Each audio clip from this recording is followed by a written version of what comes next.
August 14th was the last time I saw Elvis alive, and I had walked into his room. I was going out of town for a couple of days before a tour on the 16th that we opened in Portland, Maine. And I walked in to tell Elvis that, I was leaving for a couple of days. Do you need anything? And when I walked in, he was sitting on his bed, and he was reading his Bible, and he looked at me and he said, "David, who am I?" Which I thought was a very puzzling question. And I said, "Well, you're Elvis, you're the king." And he held his Bible up and said, "No, there's only one king." He said, "Come over here and sit and talk to me." David Stanley is dying, and after 46 years of silence, Elvis Presley's stepbrother is finally ready to destroy everything you thought you knew about the king's death. At 73 years old, lying in a hospital bed in Memphis with stage 4 cancer eating away at his body, David can't take this secret to his grave. Not anymore. Because what he witnessed on August 16, 1977, wasn't the tragic accident the world has mourned for decades. It was something far more devastating. David Stanley wasn't just Elvis's stepbrother, he was his bodyguard, his confidant, one of the few people who lived inside Graceland's walls and saw the real Elvis behind the sequined jumpsuits and million-dollar smile. And what he saw in those final months will shatter your heart. People think they know what happened that night, David whispers from his hospital bed, his voice raspy from treatments, his eyes still sharp with the weight of what he's carried. They think Elvis accidentally took too many pills. They think it was a mistake. They're wrong. David pauses, struggling with words that have been trapped in his throat for nearly half a century. Elvis knew exactly what those drugs would do to him. He knew that combination would kill him, and he took them anyway. The man who spent his teenage years living at Graceland, who was there for Elvis's highest highs and lowest lows, who watched the king of rock and roll transform from a young man with dreams into a broken soul desperate for peace, finally can't stay quiet anymore. "I've lived with this for 46 years, David continues, tears starting to form. Every time someone talks about Elvis's tragic accident, every time they say he was a victim of prescription drug abuse, every time they paint him as someone who lost control, I want to scream, because that's not what happened." David Stanley knows he's about to destroy one of music's most sacred narratives. He knows he's going to break the hearts of millions of fans who've spent decades believing Elvis was taken too soon by his demons. But the cancer spreading through his body has given him clarity about what matters more than protecting lies. "Elvis was my brother. Not by blood, but by choice. We lived together, we traveled together, we protected each other. And in his final weeks, he told me things he never told anyone else. Things that would change how the world sees him forever."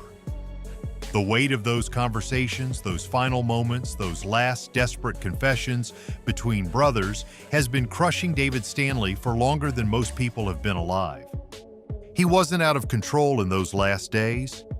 He was more in control than he'd been in years. He made a choice, a calculated, deliberate choice, and he made me promise to never tell anyone the truth about it.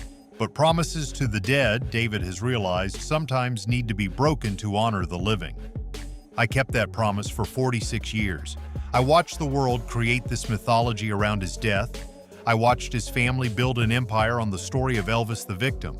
I watched fans cry over his grave, mourning a tragedy that wasn't what they thought it was. David's voice cracks as he continues. The machines around his hospital bed beep steadily, marking time he doesn't have much left of. But I'm dying now. And I can't meet my maker knowing I helped cover up the truth about what really happened to my brother.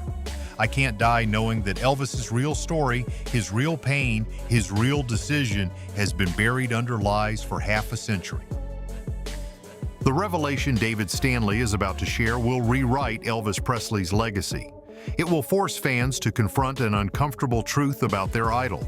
It will destroy the carefully constructed narrative that has protected the Presley family and estate for decades. "Elvis didn't accidentally overdose," David says, his voice growing stronger with each word. "He didn't lose a battle with prescription drugs. He didn't die because he was weak or out of control." David takes a shaky breath, preparing to shatter everything. "Elvis Presley chose to die. And I was there when he made that choice." But what David tells us next will change everything you thought you knew about that August night. David Stanley's position at Graceland wasn't just as Elvis's stepbrother, he was part of the inner circle, one of the Memphis Mafia. a bodyguard who slept under the same roof and witnessed conversations that would haunt him for the rest of his life. In those final weeks of July and early August 1977, Elvis started talking different, David remembers, his voice heavy with the weight of memory. He wasn't talking about future tours or recording sessions anymore. He was talking about being tired. Really tired, the kind of tired that sleep doesn't fix. David describes conversations that happened in the quiet hours at Graceland, when the crowds were gone and the king dropped his mask. He'd sit in his den, sometimes at 3 in the morning, and he'd just stare at nothing. And he'd say things like, "David, what if a man could just go to sleep and not have to wake up to all this pain?" At first, I thought he was just having a bad night. Elvis had a lot of bad nights. But the conversations kept getting darker, more specific, more deliberate. One night, maybe 2 weeks before he died, he asked me something that should have set off every alarm bell in my head. He said, "David, if someone wanted to make sure they never woke up, how would they do it?" I told him to stop talking like that, but he kept pushing. "I'm serious, brother.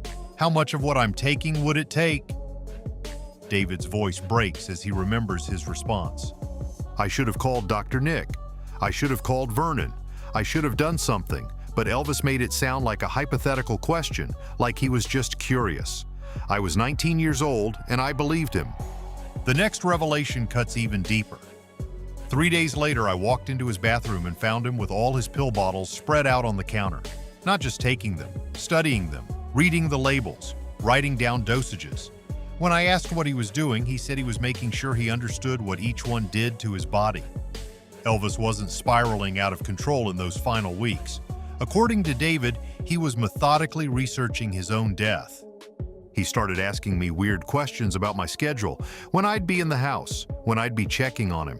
He wanted to know my exact routine. Said he was trying to make sure I got enough rest, that I wasn't working too hard. But looking back, I think he was planning something else entirely.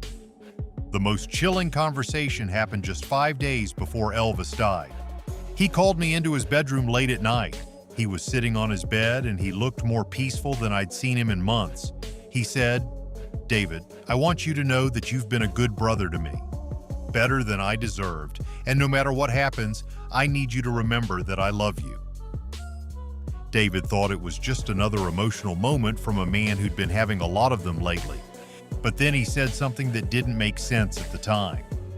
He said, "Promise me that when people ask you about me, you'll tell them I went peaceful, that I wasn't in pain at the end. Promise me you'll make sure Lisa Marie knows her daddy wasn't suffering anymore." The promise Elvis extracted from his stepbrother that night would become the chain that bound David to decades of silence. I promised him, because that's what you do when your brother asks you for something. But I didn't understand what I was really promising. I thought he was talking about someday in the future. I didn't know he was talking about next Tuesday. David's guilt over those final conversations has eaten away at him for 46 years. The night before he died, Elvis hugged me longer than usual. He told me he was proud of me. He said I was going to be okay without him. At the time, I thought he was just being sentimental. Now I know he was saying goodbye. But the most devastating part of David's testimony isn't about what Elvis said, it's about what he did. On August 15th, the night before he died, I watched Elvis gather specific pills from his massive collection. Not randomly, not desperately, carefully, deliberately, like someone following a recipe they'd spent weeks perfecting. David's voice drops to almost a whisper. And when I asked him what he was doing, he looked me straight in the eye and said, "I'm getting ready to go home, brother. Really home." And then David reveals the most devastating part, what Elvis made him promise to do after. What David Stanley walked into on the morning of August 16, 1977, wasn't the chaotic scene of an accidental overdose. It was the carefully orchestrated final act of a man who'd planned his own exit down to the smallest detail. I found him in his bathroom around 2:30 that afternoon, David says, his voice barely above a whisper. But here's what nobody knows. Elvis had left me specific instructions about what to do when I found him. The night before Elvis died, he'd given David a sealed envelope with explicit directions inside. He told me to wait exactly 30 minutes before calling anyone. He said that would give him enough time to make sure it worked, and it would give me time to prepare for what came next. I thought he was talking crazy. I never imagined I'd actually have to follow those instructions. But David did follow them. And in those 30 minutes of waiting, fighting every instinct to call for help immediately, he discovered just how meticulously Elvis had planned his final hours. There was a note on his nightstand. Not a suicide note, something else entirely. It was instructions for me and Dad about how to handle the aftermath, what to tell the paramedics, what to tell the press, what story would protect his legacy and keep Lisa Marie from knowing the truth. Vernon Stanley, David's father and Elvis's stepfather, arrived at Graceland within minutes of David's call. What happened next was a family conspiracy that would last nearly 5 decades. Dad read Elvis's note and his face went white. Then he looked at me and said, "Son, if you ever want Lisa Marie to have any peace in her life, you'll forget what you know and remember what I'm about to tell you." The story they crafted in those first crucial hours became the official narrative that the world still believes today. We decided Elvis had accidentally taken too many pills, that he'd been struggling with insomnia and pain management, that it was a tragic accident by a man who was trying to cope with the pressures of fame. Dad made me swear on my mother's grave that I'd never tell anyone what really happened. But the cover-up went deeper than just protecting Elvis's memory. It was about protecting a massive financial empire that was just beginning to take shape. Within days of the funeral, people started talking about preserving Graceland, about marketing Elvis's legacy, about turning his death into a business. And the story of Elvis the victim, Elvis the tragic hero who died too young, that was worth millions more than the story of Elvis who chose to leave. David's silence wasn't just bought with family loyalty, it was enforced with threats that grew more serious over the decades. Every few years, when I'd start thinking about telling the truth, someone from the Presley organization would reach out. Sometimes it was Priscilla's people, sometimes it was estate lawyers. They'd remind me about my non-disclosure agreements, about how much money was at stake, about how many people's livelihoods depended on keeping the story clean. The psychological toll of carrying Elvis's secret nearly destroyed David's life. I started drinking heavily in the 80s. I couldn't keep relationships. I couldn't hold down jobs outside of the Presley organization. Because every day I woke up knowing I was living a lie, and every night I went to sleep hearing Elvis's voice asking me to promise to keep his secret. But the worst part wasn't the drinking or the failed marriages or the decades of depression. It was watching Lisa Marie struggle with demons she'd inherited from a father she never really knew. Lisa Marie spent her whole life trying to understand why her father died. She'd ask me questions about his final days, about whether he was happy, about whether he knew how much she loved him. And I'd have to lie to her face because the truth would have destroyed her. David's voice cracks as he reveals the moment that finally broke his resolve to stay quiet. When Lisa Marie died in 2023, I realized that Elvis's secret had claimed another victim. She died carrying guilt and questions about a father who'd actually made a very different choice than she ever knew. She spent her life thinking she wasn't enough to keep him alive, when the truth was that nothing could have kept him here once he'd made up his mind to go. The final straw came when David received his cancer diagnosis 6 months ago. I realized I was going to die with Elvis's secret, just like he wanted, but I also realized that keeping that secret hadn't protected anyone. It had just allowed lies to flourish and pain to multiply across generations. But there's one final revelation that David says will destroy the Presley family forever. David Stanley's most explosive claim isn't about Elvis's death, it's about who else knew the truth and chose to profit from the lie for nearly 50 years. "I wasn't the only one who knew," David says, his dying voice gaining strength as he prepares to burn down everything. Vernon knew. Priscilla knew. And they made a calculated decision to build an empire on Elvis's grave while keeping his real story buried. The conspiracy, according to David, began within hours of Elvis's death and involved people the world trusted as grieving family members. 3 days after the funeral, Vernon pulled me aside and said something I'll never forget. He said, "Son, Elvis gave us a gift with how he chose to go. He gave us a story that will make us rich for generations. Don't you dare waste that gift by telling people he was a quitter." But Vernon Stanley wasn't the mastermind of the cover-up.